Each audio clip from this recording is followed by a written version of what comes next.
Action. Be a little more enthusiastic than that. That's what you get. No, come on. Come on. You come on. This is going to be a 20-minute deal. Action. Go. Come on, say action. Go. At least flag me or something like that. Nick, just go. Okay. No. I refuse. It's all you. Go. You think you're funny? You're laughing.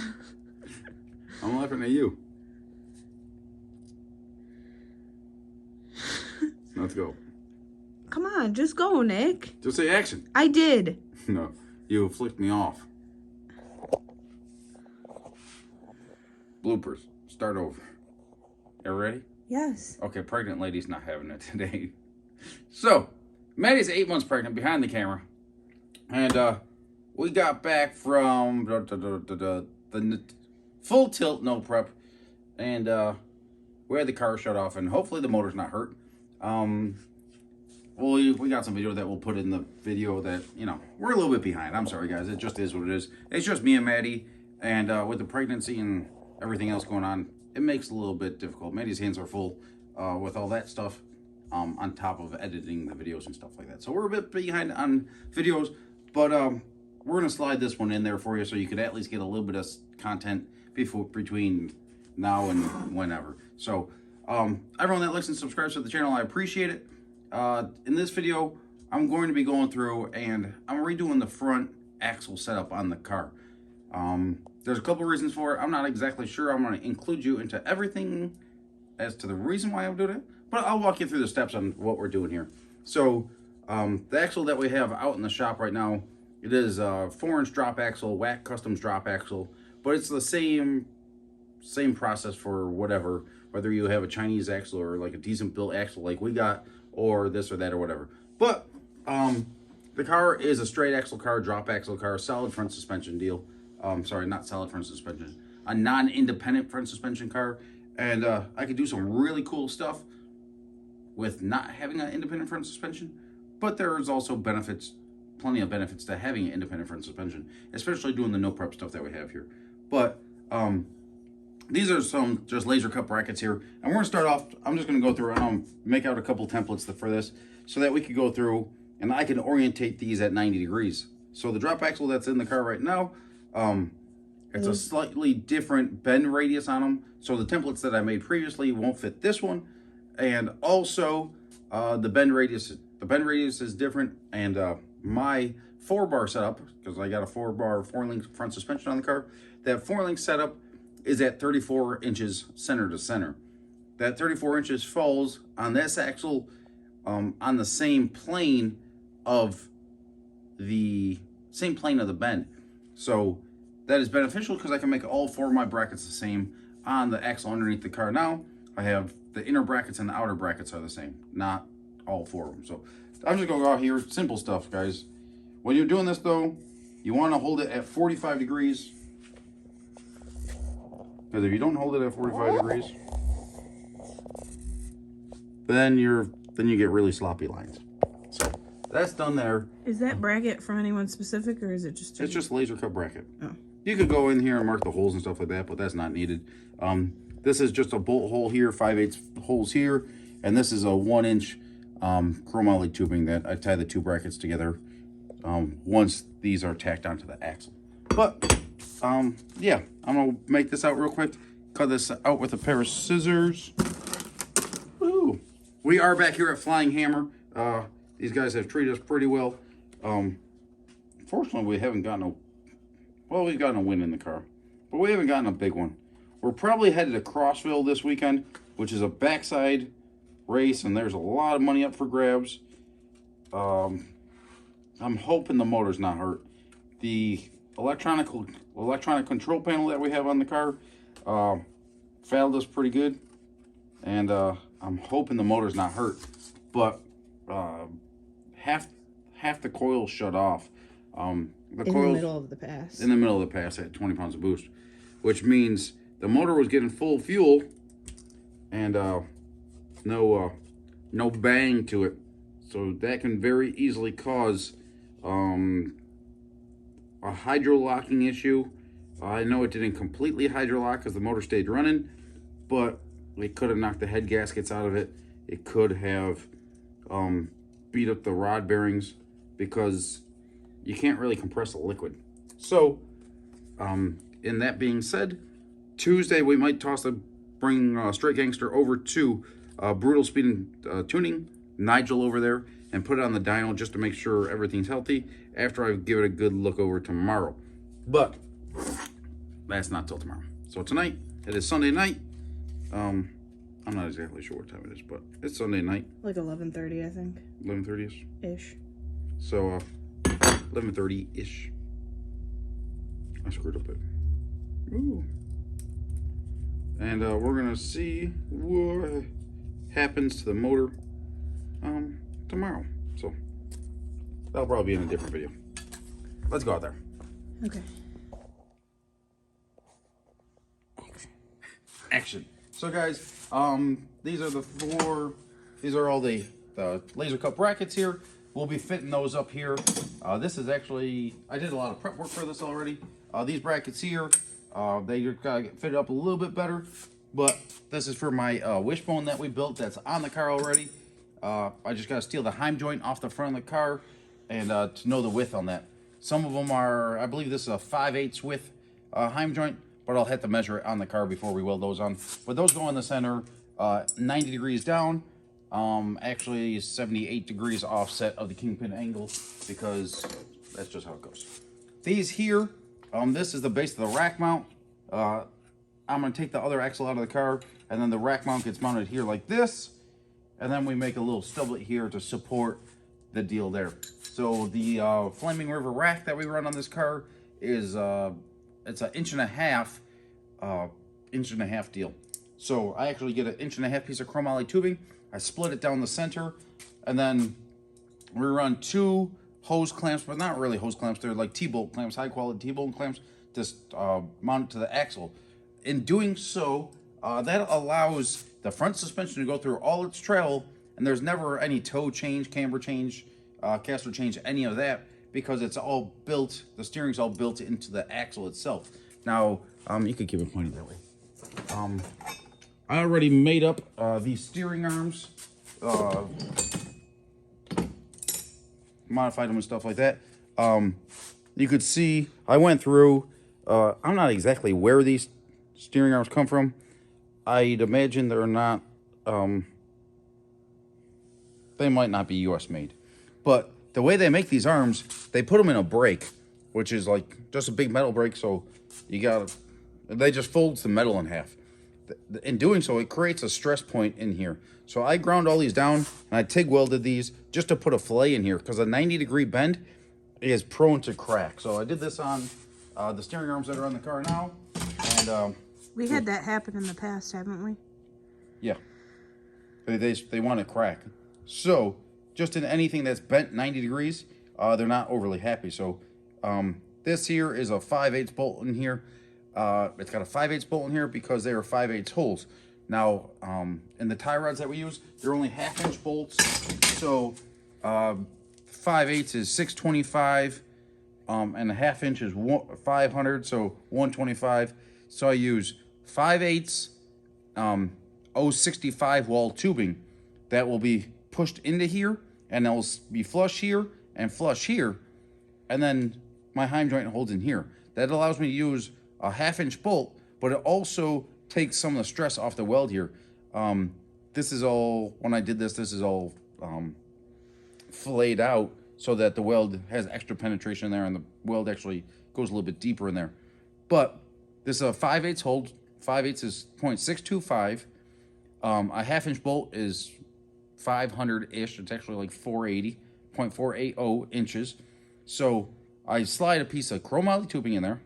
I'm repeating this, but just so you guys understand. I use a piece of 050 or 5/8 chromoly tubing that's like a 065 wall, because 065 times 2 is 130. 058, 062, whatever, wall tubing, and that will slide in here, and I'll make the 1/2 inch bolt nice and tight in here. I also go through and I put the bolts in upside down. Okay, I use an eye lock so that the bolt can't fall out. But by putting in the bolt upside down, it keeps the tie rod on the shank of the bolt, the thickest part of the bolt, and not where the bolt tapers. So, yeah. You could do it. You could run a really long bolt, but a long bolt loses strength. So we run a shorter bolt as we can, but I put the bolts in from upside down so that the heim joint is on the shank, and it has a little bit more strength that way. So yeah, so there's that. We're gonna go through here, and 34 divided by 2 is 17. From the kingpin to the center here is 22 3/4. From here out, 17 inches is right here. But as you can see, these are 3/4 inch heim joints on here, 3/4 inch wide heim joints. But they are, as you can see, this is the same angle here. It's not actually in the bend like our other axle is, because the other axle had a different shoe size. So, by having this out here, this one, and this one are the same bracket because it's on the same plane. So I really only need to make one template here, and then all 4 of these guys will be exactly the same. So you can see that this is on X degree, I don't know, 15, 20 degree angle. So we gotta just stand that up here. So we could take the bottom out of it, but the bottom, if we take the bottom of it, then it doesn't cup the axle. So we're gonna take some of the top out of it to lay it back down. So you go through and do this a whole bunch of ways, but this is only a paper template. And If you screw up, it's cheap. yeah, And you can do it again. yeah, if you screw up, it's cheap. So Just like our toilet paper rolls. yeah, yeah. So it's all the same method.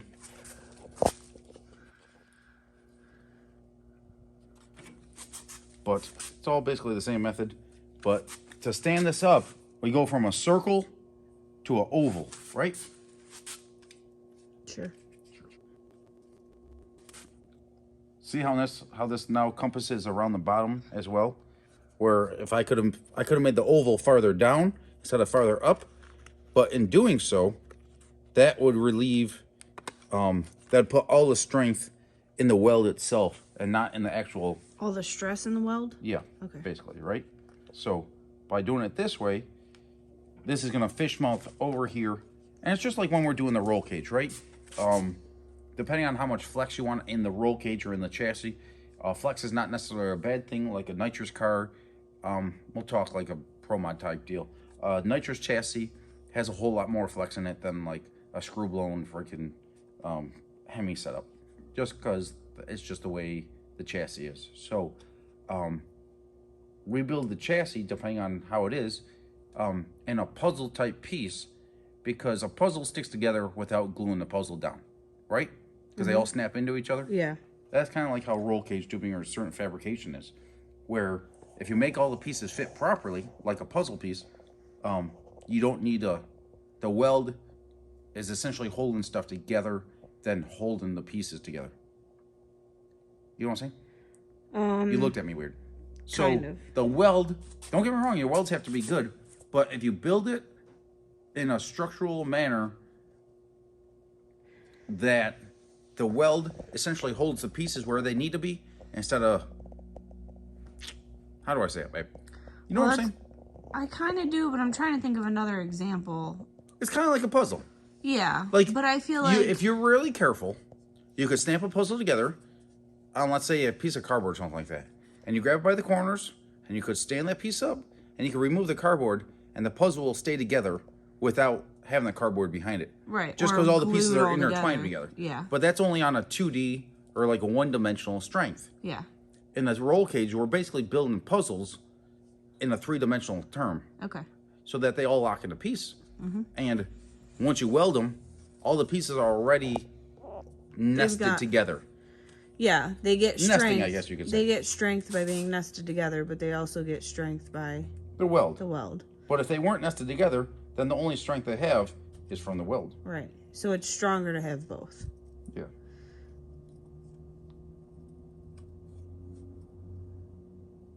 You're a good PR person. Trying to be. I gotta be able to understand it too. They're pretty close. You're doing great. Really, babe? Mm-hmm. So, guys, we'll weld this together with the amperage that we'll weld this on is up there a little bit. So these are 3/16. It's been a while since you've had to do this. 3/16. So we'll weld these at like, I don't know, at least 100, probably 130 amps or so. But since it's thicker material, we'll weld it with like a 3/32 filler rod. That means you don't want to have a gap that's over like 3/32. It should essentially be like perfect. And like, you don't want to have to fill in a gap with your weld is what you're saying. Yeah. So, so that's like right there. I mean, you got to fine tune it with the flap wheel? Well, yeah, on the metal with a flap wheel or whatever. Yeah. But that right there is about 90 degrees, right? It looks pretty good. Looks pretty good. And you can see here that it kind of locks in. So I'll leave a little bit of material right there. Well, I guess you could cut the video. Do you want to cut the video? Sure. You can cut the video, I guess. Action. Action. Enthusiasm. Bro, have some enthusiasm in life. Come on. Because it's late and I'm tired. Bro, you slept all day. I did not sleep all day. Most of the day. Made up for yesterday. Fair enough. Have some enthusiasm. Action. Okay, guys, here we are. The template is made, and simply, you know, go out and just trace it out. I just gotta take out this little crescent moon. As you can see, it's like a progressive crescent moon. That's because we're turning the circle into an oval. So, well, that much. Then we'll go through with the flap wheel, and we'll just take this little curl out. And this is not. At one point, it was a fine tooth or a fine point Sharpie, and right now it leaves about an eighth inch there. So we'll take out the shiny part and test it and see how close it is, and we'll just do it with the flap wheel. But we'll probably say that tomorrow, and probably get a little bit of sleep. I think I got a few minutes. We'll cut that out. What? Cut that out. That wasn't what we agreed on. I know.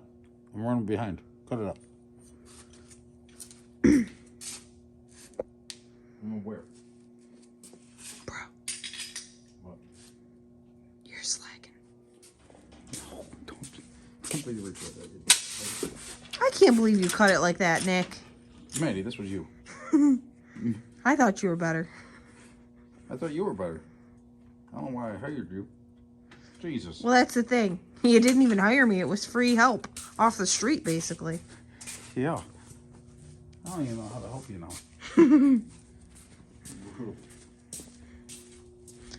I'm sorry. You should be. Safety first, kids.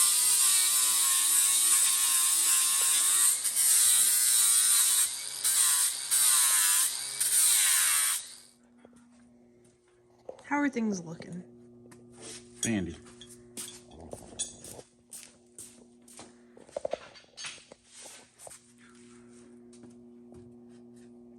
Action. Okay, guys. So, I'm Nick from Hustlin' Horsepower, and I left you hanging on this one, but I don't know if it wants to come out. I machined up these little bushings here. I made them 1.1 long, so they fit in here nice and tight, and they're in here a little too tight for me to pull up. But these heim joints are they're 750 is the they're 5/8 750 5/8 holes, 750 thousandths wide. That's just what my setup is.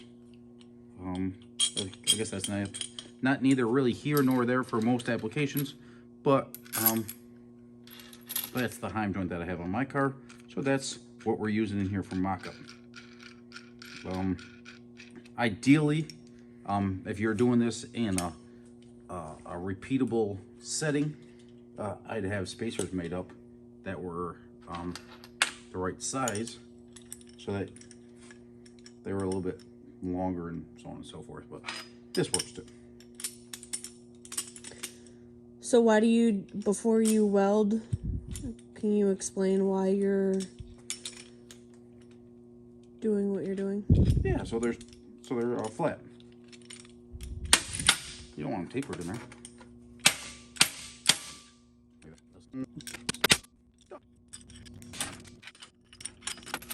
As you can see, these bolts are too long so that it's on the shank and on the shank, so it's not loose in there. Right? Yep. I have the shank sticking through. Yep. You don't want it on the thread. So,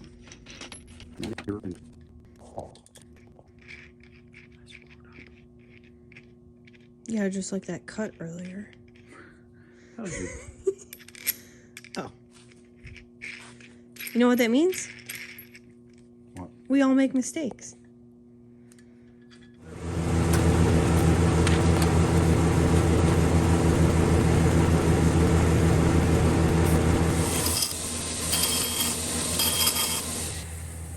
What are you doing that for? Taking the black backside off of it. Why? So I can weld them. So it looks pretty. So it's shiny, so it'll rust faster on our rat rod. What do you think? Good idea? No.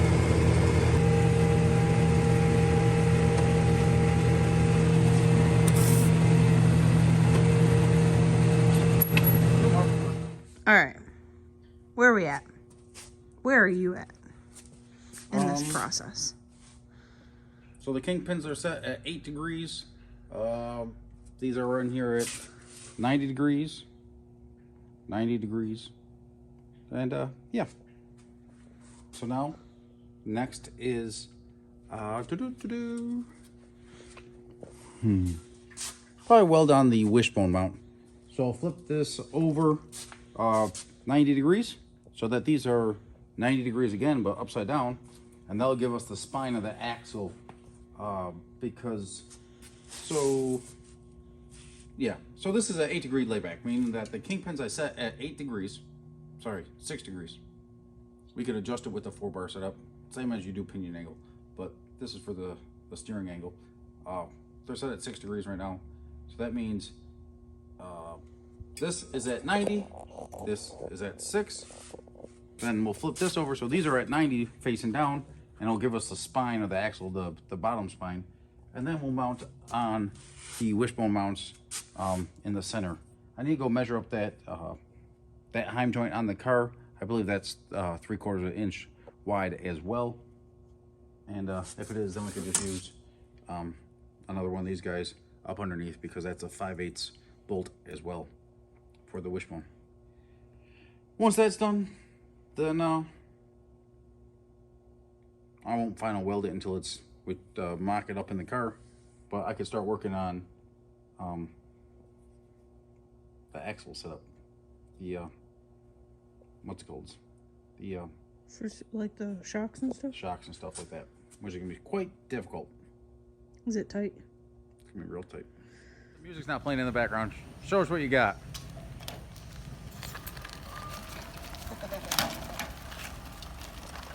Spin it around. Straight gangster sitting over there. We got rain delays. You can't go testing today. Bro, you need a front end alignment, because when you come down at speed with those tires completely sideways, you're gonna have issues. Ready?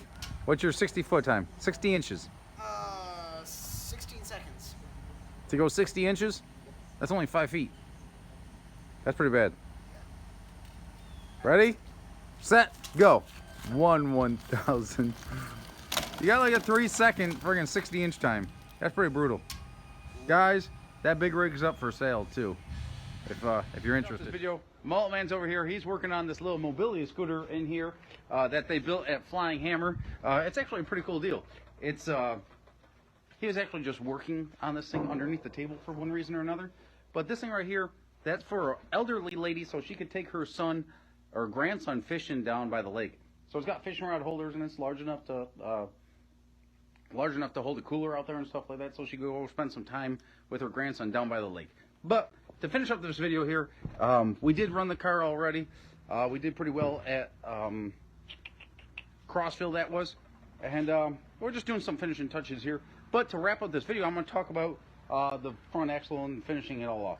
So as you can see, the rack here is mounted directly to the axle. It's in the car, so it's a little bit hard to see. The rack is directly mounted to the axle. We have these guys right here, these bushings. I did not machine these up. I can machine them up for the $1.50 or a couple dollars they were. It's not worth my time. Hate to say it that way, but it's all steel tie rods and stuff like that, just like before. And as you can see, like I said in the video earlier, I put the bolts in upside down. I'm going to be drilling these out and putting a little bit of safety wire in there just as an extra precaution. But by putting these bolts in upside down, the shank of the bolt ends about here. Now, if the bolt was upside down, the heim joint would be on the threads, and the threads will peen over and they'll loosen up, just like your 4-link setups or so on and so forth. You don't want to have your threads holding something on. So having an extra couple washers, like you can see on the wishbone right here, as you can see, I don't know if you can see it or not, the wishbone there, there's a couple washers on it. It doesn't have washers because it's steel and it doesn't necessarily need washers. The washers are there so that the shank of the bolt is on, the heim joint is fully on the shank of the bolt, and the bolt is secured on both sides of the material on the shank, and not where it's going to peen over the threads, and my alignment's going to get messed up. But it's the same with a lot of that stuff. Rear chassis parts, all chassis parts, steering parts, all that stuff is very critical not to have the threads holding the piece, because those threads will roll over and get sloppy. So yeah, so the rack is mounted directly to here. It's kind of hard to see, but I did build a slip shaft in that. That's in the earlier build videos and stuff like that. That's all included in there. But anti-roll bars on here and all the rest of that crap, and it all fits. This right here, that's in case we want to go fast. We can toss weight in here. I could put weight into that box to go fast. And we can change the weight bias on the vehicle, and so on and so forth. This hinge right here, that is for the front wing setup.